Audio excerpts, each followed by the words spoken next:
Hey. It's an understatement to say that RJ Barrett has flown under the radar throughout his first 2 seasons so far in the NBA. Between Zion and Ja hoarding all of their draft class's media attention and the fact that Julius Randle just had a breakout year with his all-NBA level campaign, I mean, RJ is quite literally piloting stealth aircraft at this point in terms of flying underneath the radar. Which is weird if you really think about it, because he got drafted to and continues to play to this day for the New York Knicks, which is perhaps one of the biggest markets not only in the United States but in the entire world. I mean, take Obi Toppin for example. Both players play on the same Knicks roster. Barrett's been in the league for 2 years now compared to Toppin, who's only had his rookie season, yet I feel like there is a very drastic difference between the amount of media attention these guys get and the amount of social posts they're getting, and just the amount of actual skill they have on the basketball court. No slander to Obi Toppin, obviously, though. Anyway, if you're also someone who's on NBA Twitter a good amount, you might have noticed a slight uptick in RJ Barrett slander over the past couple of days. You know, while it wasn't a whole lot, I'll admit it wasn't world-ending, it was noticeable. It annoyed me for a few reasons, so I just wanted to speak my mind throughout this video on those thoughts. Because RJ Barrett has already shown a whole lot of promise throughout his first 2 seasons. For starters, we can look at the huge leap that Barrett took between his rookie and sophomore season. And right off the bat, I think if you had to describe his rookie season in one word, I think the best word that would fit that is simply just inefficient. But Barrett completely flipped that script on its head in year 2 as he showed very noticeable improvements, going from 14 to 18 points per game, as well as going from 40-32-61 shooting splits to 44-40-75 splits. Plus, a quick fun fact, but the Knicks were actually 22-11 in games where Barrett scored 20 or more points, which compared to the Knicks' overall record of 41-31, clearly there is some sort of relationship, maybe not a huge one, but there is some sort of a tether between those two stats.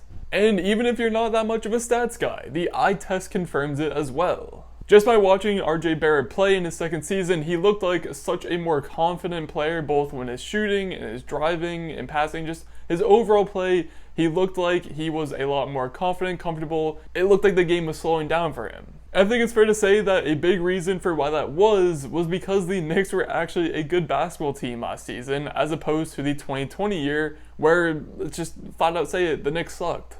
And even when looking back at the complete 180 that the Knicks made between those 2 seasons, it's still, I mean, it was crazy throughout the entire time it was happening, but again, looking back on it now, it just still seems even more absurd. Because they didn't make any huge additions or adjustments at all. Obviously, they brought on Tom Thibodeau as the head coach, but in terms of player personnel, it was a bunch of marginal adds. Guys like Derrick Rose, Alec Burks, Nerlens Noel, Emmanuel Quickley, Obi Toppin. None of these guys are huge needle movers, but they all had a specific role that they came to the team to play, and by doing that, they allowed the Julius Randles and the RJ Barretts to play a bit more freely and do what they need to do and what they're good at. And then also, while doing some digging into the differences between these 2 teams, I also did find some, fun little stats.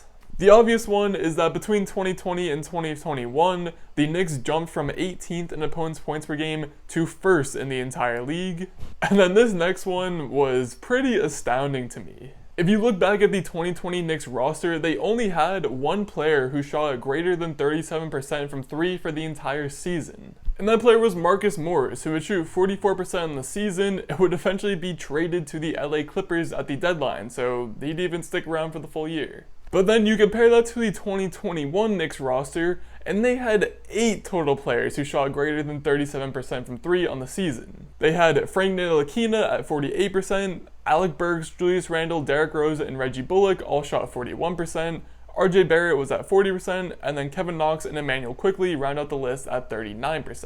Now obviously, not all of these guys were rotational players who got a whole lot of minutes, but the point still stands that the drastic switch in this stat from year to year for this team was obviously probably one of the bigger points in the Knicks' success last season, but this stat was just astounding in my opinion. Anyway, let's get back more to RJ Barrett and talk about some of the expectations that he and the Knicks have for this upcoming season, because I have a few of my own. And let's start with the big one. Now, do I think the Knicks are going to take a step back this year after a 4th seed finish? Yes, I do, but not because the Knicks got worse by any means. They definitely didn't. It's just the fact that a whole lot of teams in the East just got a whole lot better throughout this offseason. Obviously, the Knicks made 2 relatively big additions this offseason with Kemba Walker and Evan Fournier, and when it comes to those 2, I'm very interested to see what roles they end up playing on this Knicks team. Because from the perspective of a Knicks fan, it's very easy to say that that duo will essentially be replacing the Elfrid Payton and Reggie Bullock duo that was just so absolutely loved by Knicks fans across the entire state.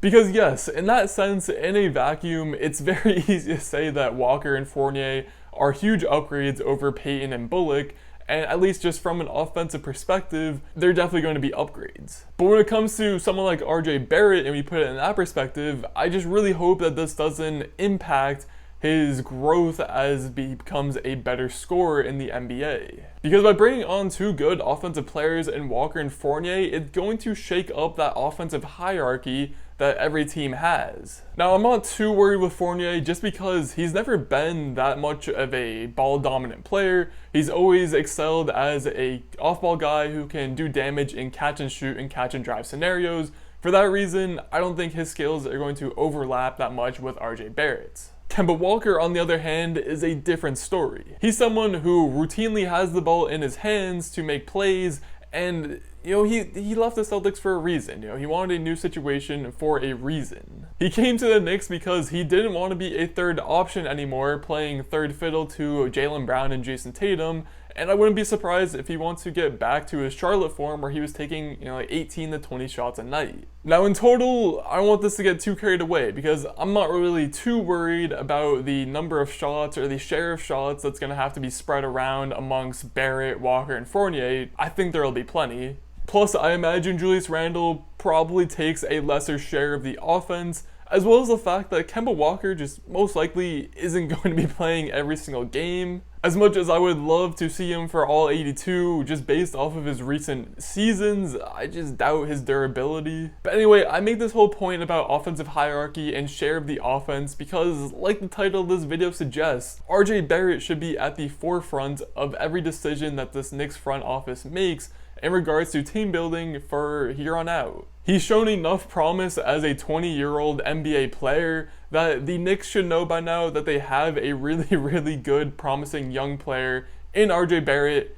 and again, they should be trying to do whatever they can to help him improve his game and put him at the top of their list of things needed to get done. Now, I mentioned expectations earlier, and I wanted to get into some specifically to RJ Barrett because I do have some statistical, I guess you call them checkpoints, that I would love to see in his 3rd year. And those things are Barrett averaging more than 20 points per game, averaging more than 4 assists per game, averaging more than 5 free throw attempts per game, and then just this last one's kind of general, but is he able to maintain his efficient shooting from year 2? Because we've seen players in the past take a huge year 2 leap in shooting efficiency, only to have their 3rd season come and they just take a major step back. For an example of this, you can check out a very recent video that I just made talking about De'Aaron Fox. Anyways, if RJ Barrett is able to hit on these checkpoints, I think at that point it'll be safe to say that he's on track for a great career. Because I'll throw in another reminder at this again, but during this 3rd year, RJ Barrett's only going to be 21 years old.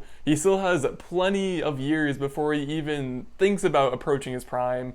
And just because of that, he'll have a lot of time to get his game right, improve upon himself, and hopefully get to that elite status in the NBA. Now, throughout this same period of time, will the Knicks ever find success building around RJ Barrett? Who knows? Your guess is as good as mine right now. But the one thing that I do feel pretty confident in is that RJ Barrett will continue to be a great young promising player, and you should definitely be keeping your tabs on him, especially for this next season. And if you've made it to this point in the video, then congratulations, you're a real one. Now, if you enjoyed this video, maybe think about hitting the subscribe button. It should be somewhere in this general direction. Or if you're not sure yet, maybe check out another video which should be in this general direction. Either way, thank you for watching.